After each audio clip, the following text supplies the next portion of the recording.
Hello बच्चों, let's read the question first. ये question जो है हमारा बच्चों ट्रू एंड फॉल्स टाइप का है, जिसमें एक स्टेटमेंट लिखा है और हमें बताना है कि ये ट्रू है या false. So the statement is a real crystal has higher entropy than the ideal crystal. तो बच्चों ये जो हमारा स्टेटमेंट है, इसका की कॉन्सेप्ट की अगर मैं बात करूं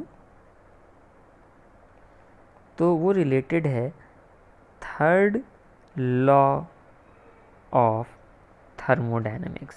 थर्ड लॉ ऑफ थर्मोडायनेमिक्स से ये स्टेटमेंट रिलेटेड है, जिसमें ये कहा जाता है कि एक परफेक्टली क्रिस्टलाइंड क्रिस्टल या कहें एक आइडियल क्रिस्टल की जो एंट्रोपी होती है 0 केल्विन पर 0 के बराबर होती है, ऐसा कहा जाता है।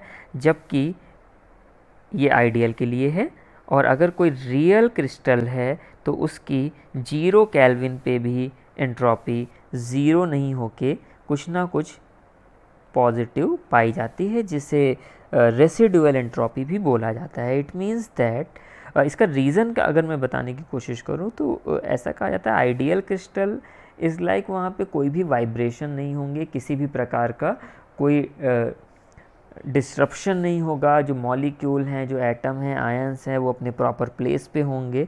जबकि एक रियल क्रिस्टल में ऐसा नहीं होता, उनमें कुछ ना कुछ सॉलिड डिफेक्ट्स पाए जाते हैं, जिस वजह से उनके मॉलिक्यूल्स में वाइब्रेशंस होते हैं और कुछ ना कुछ एंट्रोपी रहती है।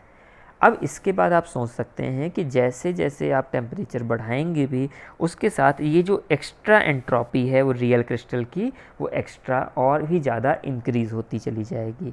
तो ये बात बिल्कुल सही है कि entropy of real crystal at the same condition will be greater than ideal one.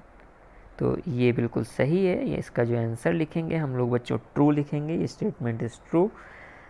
I hope आपको समझ में आ गया होगा। Thank you and best of luck.